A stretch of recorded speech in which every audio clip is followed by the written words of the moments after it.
Welcome to another edition of Our City. I'm Chris Bolwage, and I can tell you now that the weather is getting a bit better. So I thank all of you. Get outdoors, enjoy the better weather. Hopefully it's going to stay right through spring. On Wednesday, March 11th at 7 o'clock, I'm going to join members of the community at a cultural exhibit that will focus on the art of wine culture in Portugal. This event will feature a sampling of a variety of wines and will announce their marshals for the Portugal Day Parade. The event will take place at the Arches Hall, which is directly across from Our Lady of Fatima Church at 953 Bond Street. And for more information, you can call Ms. Carla Rodriguez of the Portugal Day Committee at 908-347-4209. On Friday, March 13th in the morning, I will attend a breakfast at Josephine's Place at 8:30, an organization providing space that assists in the empowerment of women. It will be located at 622 Elizabeth Avenue. And on Saturday of this week, which was the subject of last week's show, the St. Patrick's Day Parade will be held in the Township of Union. On that day, at 9 o'clock in the morning, the festivities begin with a Mass at St. Patrick's Church. It's coordinated by the Thornsticks and the Ancient Order of Hibernians. This will be honoring the Union County Parades, all of the officials, the Grand Marshal, the Deputy Grand Marshal, the Parade Committee, and the church is located at 215 Court Street. Immediately after that, I'm going to attend the National Council of Negro Women's 10th Annual Harambee Breakfast, which is at the Renaissance Hotel located at 1000 Spring Street. The parade steps off at 1 o'clock in the afternoon on Morris Avenue and continues to the reviewing stand on Stuyvesant Avenue.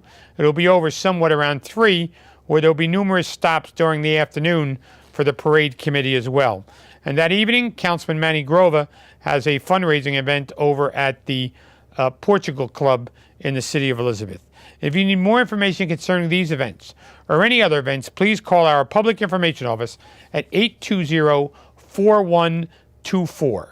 I ask that you please stay with us after these messages, where I'll be back with the Assemblyman who represents us in the 20th District in the state of New Jersey, Assemblyman Jamel Holley.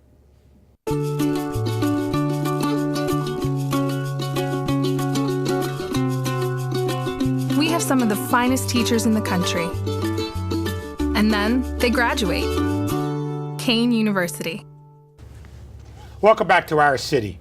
I am pleased to be joined by the former mayor of Roselle and now the state assemblyman representing the 20th District, which is Elizabeth, Roselle, Hillside, and Union, Assemblyman Jamel Holley. Thank you, Mayor. How are you? Welcome to the show. Thank you. How you doing? Great. Doing wonderful. Thank you for inviting me. So tell us a little bit about yourself. I mean, you're a young guy, and you, all of a sudden in the state assembly. How did this happen? Thankful to you. I'm there, and all the members of the Union County Democratic Committee who supported me in replacing Joe Cryan, who's now moved on to sheriff. But Mayor, I've been the mayor of Roselle over the past 4 years. Prior to that, I was the city councilman there for 7 years, and prior to that, I was chief of staff in the New Jersey legislature, working in the district offices that also encompasses the city of Elizabeth. And that was my, start in politics many years ago. And over the years, I've acquired a real good desire for public office, because I understand that it's really where it is, and that's really how you help people. And over the years, I've come across so many wonderful people such as yourself who've helped me along the way and are models for leaders in our community. And you are the epitome and represent your city so wonderful, and I'm just glad to represent a city of Elizabeth with your support. You're a homegrown kid, right, Roselle? Yeah. Born and raised? Born and raised Roselle, went through the public school system, K through 12. Went on to New Jersey City University to obtain my bachelor's degree, then came back home to Union County to attend this great university in Union County, King University, where I obtained my master's degree in public administration. So, and you're currently also working as the director in Irvington, correct? Yes, I'm the director of Public Works in the city of Irvington. How you doing with potholes? Oh man, it's crazy. This is the season for filling them now that the snow's almost over. And so we're really fielding through a lot of calls and just really doing what good government should be, and that's be there for the people. Yeah. So you just became the assemblyman about a month ago, and walk us through that process. Joe Cryan, who was a long-term assemblyman here, Yes. did a great job representing the 20th district. When Ralph Froelich's passing occurred, he was an undersheriff, and he decided that he wanted to be the full-time sheriff. So what went through your thought process when that seat became vacant? You know, a lot of things. As you know, Mayor, being a mayor, it really helps you really to try to understand what people go through, and you try to, represent them very well, and try to, represent them and find the needs and the programs and initiatives that best help them with their issues. So, leaving mayor and really thinking about going on to the state assembly was really a time that I had to find within myself if this is something that I really wanted to do. And after thinking about it and talking over with municipal leaders and people in my community and given the experience that I had with the vacancy that was going to be given to us by Joe Cryan moving to sheriff, I thought it was the best thing to do because I do have the experience. I've worked in the legislature. I have great relationships with all the different municipal mayors and council people in all the various towns that you just named, in Elizabeth, Hillside, Roselle, and Union. And so having someone come from the level of mayor to that type of position, I clearly understand what all of you are going through on a municipal level. And so it was, with that in mind that, I decided to run and was very successful in getting the support from many of you, and now I'm there, and we're very, very busy in Trenton. It's been a great month so far. There, we're handling a lot of the issues there, and I'm looking forward to representing this district to the best that I can, Mayor. So you talked about the preparation of being the mayor in going into the assembly, because now you deal with it from a legislative point of view, but when you were the mayor, you had to make the decisions hands-on, and there's some tough ones sometimes, and then again there's some easy ones. So yes. In your role as mayor, how did you deal with the decision making? Did you have a cabinet? Did you talk to people? How did you deal with it? I had a great council. I have a great cabinet. And Mayor, as you know, these issues are difficult. They're very complex. But when you have a great team and you got a great municipal body that works with you, it makes the job a little easier, even though the issues are really tough. And so what we did, and what I was given when I became mayor, I was given a town that folks were leaving. Taxes were very high. Roads weren't being paved. Parks weren't being cleaned. Parks weren't being reconstructed or renovated.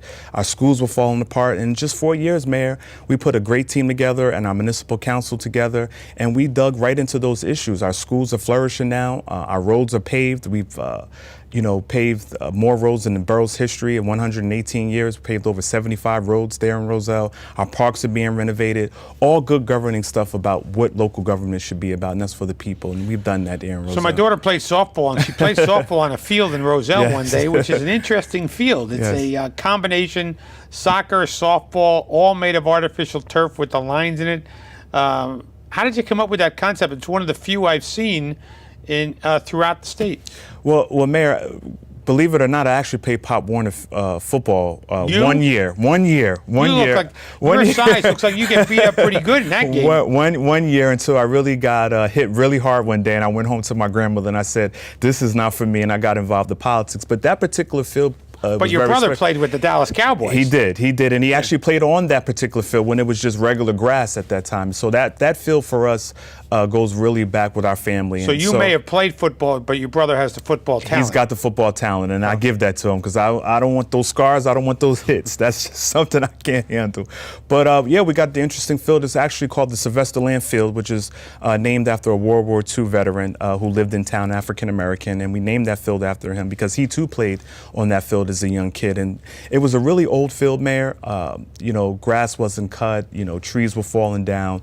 And so we got the engineers and the team together, and we put a plan in place together. And now it's our artificial turf field, soccer, as you mentioned, football, cheerleading practice, basketball, concession stand. It's a community destination in town. And so a lot of folks are happy about it. We host many different games for various other groups that you mentioned. And we're just very happy about that product. It's very good. Yeah, our softball team in Elizabeth played, I guess, the Roselle team, and that was the home field for the Roselle team. Yeah. The only thing was when that ball hits that turf, it scoots. Done. Yeah, it can move. It can move. So besides that, what would you point to as some of your major accomplishments when you were the mayor in Roselle? You know, Mayor, as I mentioned to you before, the roads, the parks, you know, our financial office was in a sham. We've got a good financial team that came in, and we were able to, you know, really hold the line on our budget the first year with a 0% tax increase. And shortly thereafter that, we just had small little investments, as we call them. But our town is blossoming. Our schools are now flourishing with our new superintendent of schools, Dr. Kevin West.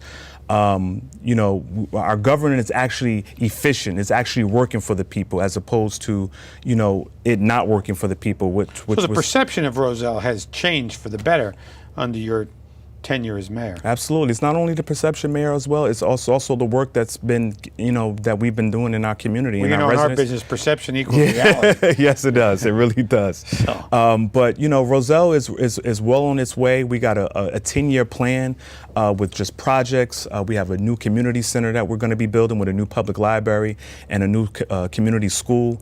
You know, we haven't had a library built in over 50 years. We haven't had a school built in over 50 years. So, you know, we're really doing what we need to do best there in Roselle to really be there for the people that we represent. So your goals for the 20th district, I know you're brand new at the Assembly. It's only been a month, but you're on a couple of committees. Tell us about how you want to use your relationship on the committees you're on to benefit the district. Sure. I am on the Higher Educational Committee, and as you know, King University is our home university here in Union County. I also sit on the Housing and Community Development, which is chaired by Assemblyman, our Union County Assemblyman Jerry Green as well. I'm looking forward to working on those committees. I think they're very important committees. And you know, as a new guy, you don't get the best committees all the time, but you know, you learn to, you know, make the best of it, and you learn to work within that committee with your members. You know, who's the chair of the Higher Education Committee? Miley J.C. She's an Assemblywoman in Essex County. Right.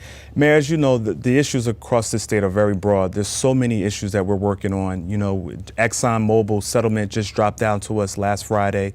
We have the pension what do you think of that issue. I think it's horrible in itself from what I'm reading, and I've been working with Senator Lesniak, and you and I also mentioned something to each other last week on how we can get... Mayor Armstead and Linden can't be happy about it either. He's not happy at all, and I spoke to him as well after you and I had spoken last week. You know, it's very important to the city of Elizabeth because it borders, and as a young kid, I know you and Senator Lesniak and many others in the city of Elizabeth played around, you know, that area, and so I'm very unhappy of what I'm reading right now. I'm very unhappy what's being reported right now.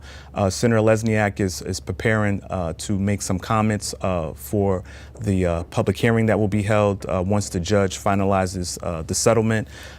So we're really on top of that issue. We got higher educational issues. Maybe the judge will reject it. We're hoping, you know, because when you look at a $250 million settlement versus when we initially went in for $9 billion, that gap really concerns a lot of us. You know, and I know it does concern you, and we're going to get to the bottom of that issue, Mayor, because it is concern. It's something we're going to take a break, do a few commercials, come back and talk more about your role as a new Assemblyman in the 20th District. Thank you. Please stay with us after these messages. We're back more with Assemblyman Jamel Holley of the 20th Legislative District. We're an American original, dependable, historic, nuanced, with all the comforts of home, even when you're just visiting. So we're celebrating for all that we've left untouched and all that we've changed. A place where the past meets the future. So consider this your invitation. We've been celebrating here in Elizabeth for 350 years, and we're just getting started.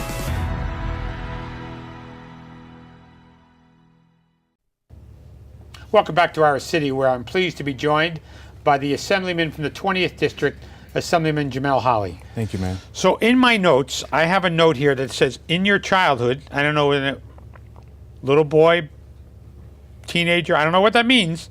The quote was, "I was not supposed to be here." So what does that mean?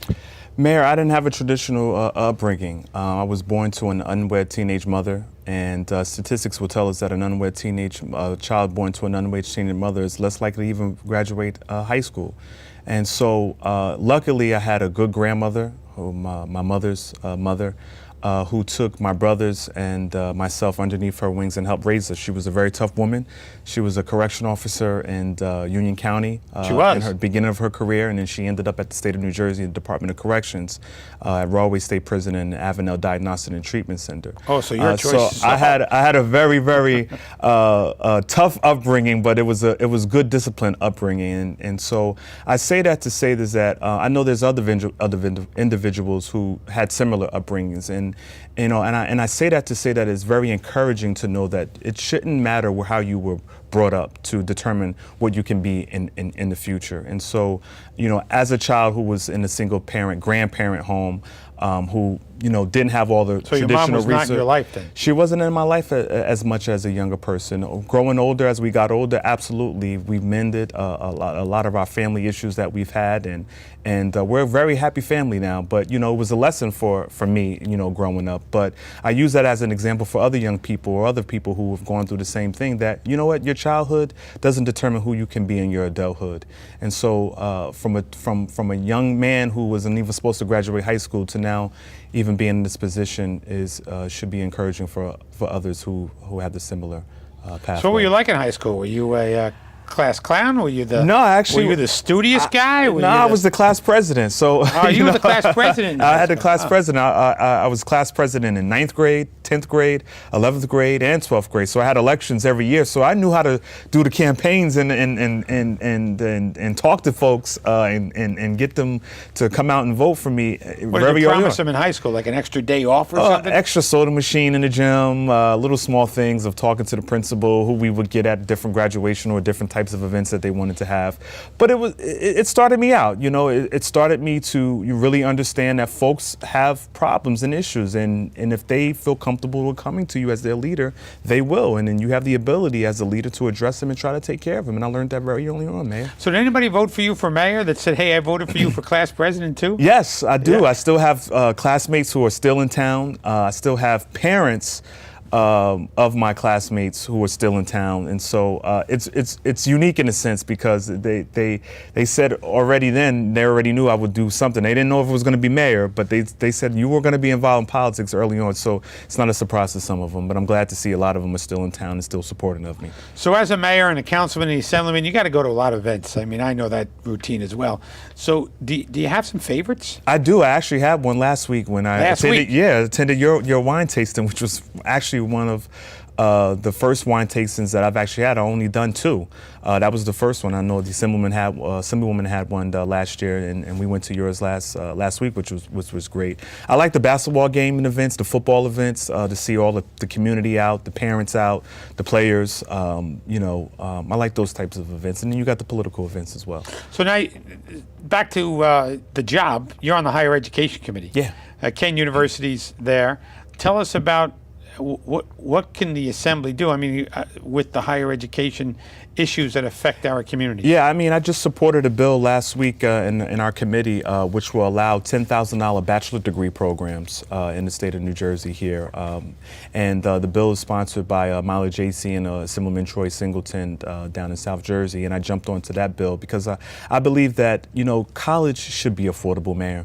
I'm a graduate of my master's, and I'm still paying on my loans. And some folks are not as fortunate enough to be able to pay those types of things. And so I guess our goal, and I want our goal, and my goal is to be to make sure that college is affordable. And that's just one issue in terms of higher education. But that's one of the bills I just jumped on in the committee over the last week. And hopefully that bill will go through the legislative process, go on to the Senate, and hopefully the governor, who I'm sure is supportive of higher education and understands as he has kids that want to go on to college, that these types of affordability should be available for everybody. So tell us about your role in not only in high school, but now.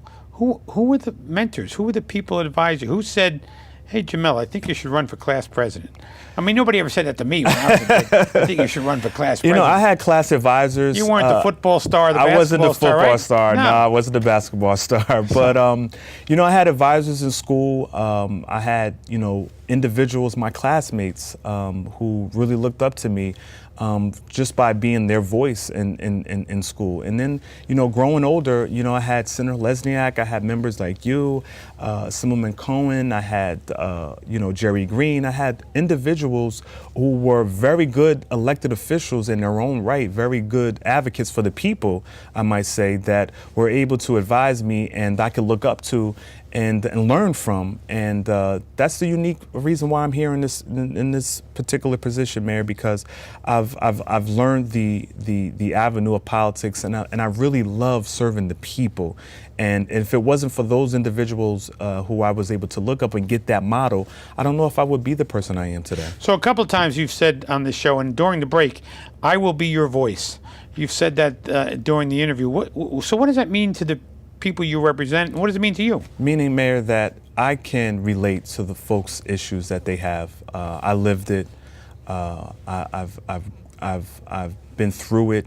And when I say voice, meaning that no one has to worry about me criticizing them on when they bring their issues to me. I believe that as elected officials, we should be there for the people that we represent. And while we may not be able to solve everything, because government can't, but at least if you try and you try to help folks, I think that's what they look for in their leaders. And so I've never turned anyone away from me, even though I couldn't help them. I've always tried to find a pathway for them to help them. But I'm their voice. I'm their voice to carry on whatever their needs are, and I will continue to do that. I've been doing that as mayor, I've been doing it as a councilman, I've been doing it as a public servant, as a staffer, and I'll continue to do that as the assemblyman that represents this district. So Assemblyman, a couple of years ago when you were the mayor, the former sheriff, Ralph Froelich, who passed on last year, brought us all together on gun control laws. He was probably our leader in Union County for stricter gun laws. Something, an issue you and I share. Yes. You're not on any of those committees that could affect that legislation directly, but do you still have a passion for that? Absolutely. I'm a member of the legislative body, and eventually when it comes out of committee, whatever the bill is, it reaches all the members of the legislative body. But we work collaboratively with each other, and so while I may not serve on a particular committee that these issues are being brought up in, I do have a voice for the people. But you've been a leader in Roselle on this issue. Yeah, and Mayor, you have too. We worked very well together on this, went down to Washington on numerous occasions to advocate for just sensible gun legislation to really protect our communities all around here in Union County. And you're working very hard at that, despite what others say. You're doing a very good job of trying to tackle those issues. When issues happen with guns, the mayors are out front, but these things, they come here from Virginia and South. Yeah, it's really difficult. We can, as mayors and mayors, we do everything we can. We make sure that we have enough police on the streets. We make sure that we have enough crime prevention programs out there. We do so much, but you can't control someone who wants to just take a gun and shoot someone. There's no law, there's no prevention for that, there's no mayor, there's no elected official who can stop that. If someone wants to shoot someone and they have a target for them, they're gonna do it. All that we can do is just try to be there to make sure that there's police on the streets, to meet with the people, to hear some of their concerns, to talk to the folks, to bring out initiatives, gun prevention initiatives that you've been doing, Mayor, and try to help, build the community up. But there's no end to this. If people want to shoot people, they're going to shoot them, and it's tragic. And one of the ways we could end it, though, is make guns more restrictive. Absolutely, and we're trying to do that. We need the governor to sign these bills. We need the president on his level to make sure he uses that pen to create some legislation to protect our communities. Man. Depends on how it plays in Iowa, though. Yeah, we'll see. So, besides gun control, what other issues are you passionate about? Community development, Mayor, you've done an amazing job here in the city of Elizabeth with transforming this city. Community development, I believe, is a survival for a lot of municipalities here. You've got to encourage development. I want to be a partner in that. We've been able to do that in Roselle. I want to sort of bring that together in the district as a whole. You're a great model. We've echoed that in Roselle. We need to pass that on to Hillside, who's also in our district. Ewan's done a phenomenal job. So economic development housing issues, crime, as you mentioned to you before, higher education to make sure that college is more affordable for individuals, not just young students, but folks that want to come back who are older, veterans is a great concern for us. So it's a multitude of other issues, Mayor, that we're tackling. You know, in my class, I always use you and Lyndon as an example when I teach here at Kane University on municipal cooperation. The way you've sent in a patrol car on the border on St. George Avenue, where you have one officer from Roselle and one from Lyndon, you do that arrangement where you can then fight the crime on both sides without worrying about jurisdiction. Absolutely, because tell us how that works. Yeah, well, because there's instances sometimes that folks come into Roselle and they cause trouble and they go over to Lyndon and things just stop, or we don't go over to the borders on most cases. But with the joint patrol of the Lyndon and Roselle, we border, we have a cop car and officers who border the entire borders of Roselle and Lyndon, and it's been working very well over the last few years. We also partner with them with our animal control shared services. We're now going to be moving on to the Humane Society because there was some issues there, but we're looking to partner with them as well, too, with the new justice complex that will house our new municipal courts and emergency management, because we border each other and we should be sharing these types of things, Mayor. So before we go, tell us about how the viewers in Elizabeth could contact their new Assemblyman. Sure, Mayor. They can contact me at our legislative office, which is at 985 Stuyvesant Avenue in Union. And we also have an office right behind City Hall here in Elizabeth. And they can call our offices at 908-624-0880. Again, that number is 908-624-0880. Assemblyman, I want to thank you for taking the time to join us on the show and look forward to working with you, not only in the upcoming campaign, but also in your work for the residents of Elizabeth. Thank you, Mayor. Thank really you. Appreciate you. Thank you. I'm Chris Ballwage, and for Assemblyman Jamel Holley, we'll see you next week on another edition of Our City.